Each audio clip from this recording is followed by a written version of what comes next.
You know, the word, they said the idle mind is the devil's workshop. It is true. When you are supposed to be in church, praising and honoring him, you are there in the house. Focus will come. They will come visiting you. Hallelujah. Amen. And before you know it, they are diverting you out of the will of God in your life. Praise the Lord, somebody. Amen. We must be careful, because if you refuse to grow in the Lord, be prepared to grow the other way. Amen. Amen. That's why when you see a tree, when branches start to come, you see some moving this way and some move the other way. Everyone to his roots. Amen. The branches may come the same day. They may come out the same day, but they are not going to die the same day. This one that moved to this way may die before the one that moved to this way. Amen, somebody. Amen. We must be careful. Because when we refuse to move in the Lord, we become envious. Those who are growing in the Lord and God is using them mightily in the church, you become envious of them.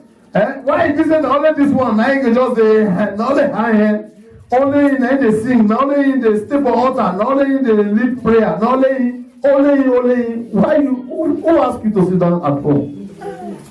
Hallelujah. Amen. That person needs help. He needs someone to come and assist him or her. What are you doing? Hallelujah. Amen. You think it's the will of the church to just see only one person doing everything? No. Want all of us to participate. That is why it is a church. We must be all participants. Hallelujah. Amen. You don't just come and watch and see who lives today, who sings today, who did this one. Then you not go back to start to do your gossip. Before you know it, before they discuss anything about that person, that hate will come. You hate that person. You didn't quarrel with the person, but that hate will come because you've been envious. Hallelujah. Amen. This is just because you have refused to do your own work. Those people are doing their own work, but you are envious. If you do not grow in the Lord, you are going to grow the other way around. Amen, somebody. Amen. Praise the Lord. Hallelujah. If you do not grow in the Lord, you will be a complainer. You will complain a lot. Amen. Amen. Complainers are people who refuse to grow. Amen. Praise the Lord. That is the reason why I urge us today, as Christians, do the things that are of God. Grow in the Lord. Grow in the Lord. When you grow in the Lord, you will be happy for it. Praise the Lord. Hallelujah. Those who refuse to grow, they regretted it. Our forefathers, great-grandfathers, who refused to grow, they regretted it. Must we follow them? No. We still have the opportunity, because there is no repentance in the grave. Today, we can still come back and call upon him. Amen. And begin to serve him the way we must do. We should not be like that man. God has given us talents. Don't say, I don't have anything I can do in the church. I don't have any gift. I don't have any talent. Who told you?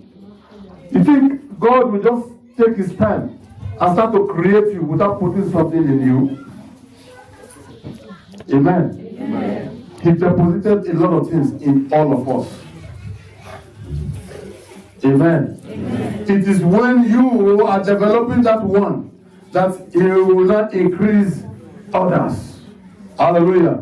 Amen. Praise the Lord. Hallelujah. He will say, yes, the hands of this person is safe. I gave him one. Look at what he has done with it. Let me give him more. Before you know it, you won't even know how you are doing it. Amen, somebody. Amen. Please, I beg you in the name of the Lord, begin to study the Bible. Grow in his knowledge. Because when you know him, nobody will confuse you.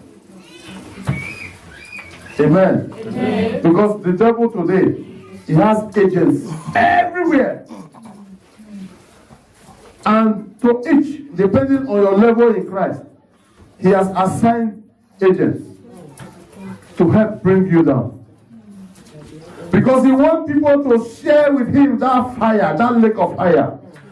You and I will not be there only if we refuse the tricks of the devil and go in the Lord. Study your word so that when anybody comes with one thing or the other, open your Bible and say, come, my brother, my sister, this thing you are talking about. Let's open our Bible. Use your Bible. Use your Bible to encourage them and discourage them from what they are doing. Win them to Christ instead of them winning you to the devil. Amen. Amen. Praise the Lord. Hallelujah. Because every day when I look at the reasons why people are not serving God well, there is no reason at all. No reason. Right from Africa where we came from.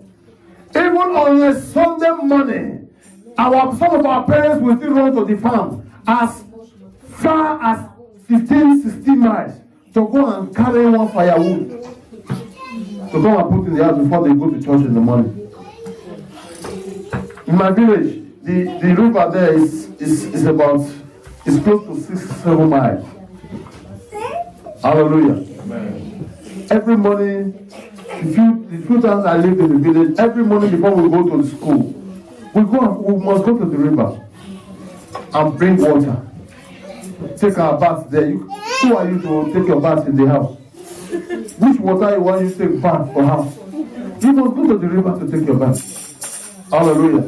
Even out of the water you brought from the river, because because of the sand you walk through, your leg will be white. You now still take some to wash that white. My grandmother can give me a dirty slap. You are washing water. Just use this thing to clean it and go and wear your sandal. Hallelujah. Praise the Lord. We still go as long and still go to school. Sunday morning, the same thing before we go to the church. Here. Oh my God. Because you go do one small walk, 2 hours. You enter, where's paying? And not just to get up. We are lazy. Brethren, we are lazy. And God will not hear this laziness. God will not hear this from us on that day. Hallelujah. Because there are people who want mice to even go to church in Africa. Amen. There are places where there are no roads. They have to paddle canoe. You see them using power to paddle the canoe down to where they are going to attend their service. You move out of your house, bram, you are in the bus stop, looking at the time the bus comes, you enter. You jump down, you enter the tram, and you get to your church, and yet you are complaining. Hallelujah. Amen. There are people who, they have twins. Nobody is carrying the babies with them. They put one in the back, put one in the front, and they are going to the church, walking. And yet, these ones never cry that they are tired. Oh my God. God will help us. God will help us. Because the reason today why you see people complaining, getting lazy, backbiting, gossiping, and all the hatred is because they refuse to grow in the Lord. Praise the Lord. Amen. Read your Bible. Fast when you are supposed to. Pray always. The Bible says we should pray without ceasing. Many of us, when it comes to prayer, I am too lazy. But when food is our front, before the food even enter our belly don't full. So, man, I don't want to demolish all this one. You are happy, eating and drinking. But when it comes to prayers, no lie. Amen. Amen. Praise the Lord. Hallelujah. Praise the Lord, somebody. Hallelujah. Even for 10 minutes prayer, I don't try. You don't try. Hallelujah. Praise the Lord. In this morning, the Sunday school taught us that we must wear that helmet of salvation, that breastplate of righteousness. We must put them on so that when the days are evil, we will be able to stand. Amen. Amen. If you don't know how to fast, if you are not prayerful, if you are not saved, when the devil comes knocking at your door, before he knocks, the door is already open. He will come in and start his destruction. And then we begin to run helter-skelter. Hey, we call one pastor in Ajakodudu and call the other one in Osogbo and begin to call one in Accra. Hey, pray for me, pray for me, pray for me. Pray for yourself. Come on, tell somebody by side, pray for yourself. Hallelujah. Praise the Lord. You see, he said, the power is in your tongue. Hallelujah. It didn't say it's only in the tongue of those men of God. It didn't say the power is in the tongue of Pastor Kingsley. It's in your tongue. Whatever you declare, God honors. Only if you are wearing the armor of God. Hallelujah. Amen. Praise the Lord. Hallelujah. Only if you are walking and serving Him. Everything, anytime you call upon Him, He will answer you. He will answer you. He loves to answer His children. He wouldn't want to see His children suffering. At the time, if you come, He will allow, He want to see, He want to make you, because He know that when you are moving at a very fast pace, He want to slow you down a little. Say, no. Make you not go jump inside pit. Relax. Slow you down with some things that may happen.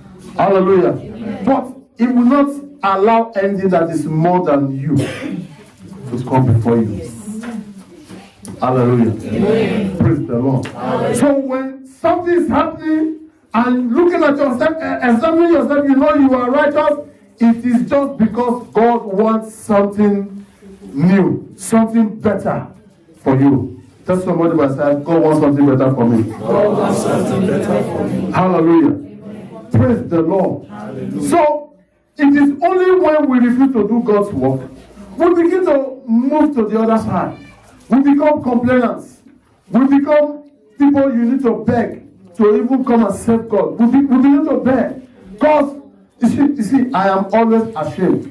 One of the reasons why in those days I don't miss church, I don't want people to call me and begin to ask me why you not come to church. I'm always ashamed of that. It's a shame. So I'll call myself a Christian and people will be, my mates will be calling me, why you not come to church? It's a shame to me. That is why I make every effort, even when I'm seriously sick, down, I must go. Because I don't want anybody to call me. How many calls I want answer in a day? Hallelujah. Amen. By His grace, except I travel. All the church I've attended, except I am not around, I'm always there. Praise the Lord. Hallelujah. Not just always there, I am active, serving my God the way it's supposed to be. Amen. No wonder all the gifts He started adding. At the beginning, I cannot even, because I wasn't brought up to cram things. See, in those days when we were in the secondary school, I had a teacher, a geography teacher, and the chemistry teacher. The chemistry teacher was always telling us, you have to start cramming all these formulas. Hallelujah. You know those days, he say, you quote them, just cram them. Amen. What is a compound? What's an element? What is this? You have to put them here. You cram it. So I was doing that. And now the geography teacher was not telling us. The geography teacher was a youth corper. And he told us. And our chemistry teacher was just an NC holder, College of Education. The geography teacher said, in the university, if you cram, you are going to fail a lot. You don't cram, but study to understand. Know what you are writing. Write it in your own word, but know what you are writing. Hallelujah. From that moment, I started you know, I started developing the idea of knowing what I'm writing, not cramming them.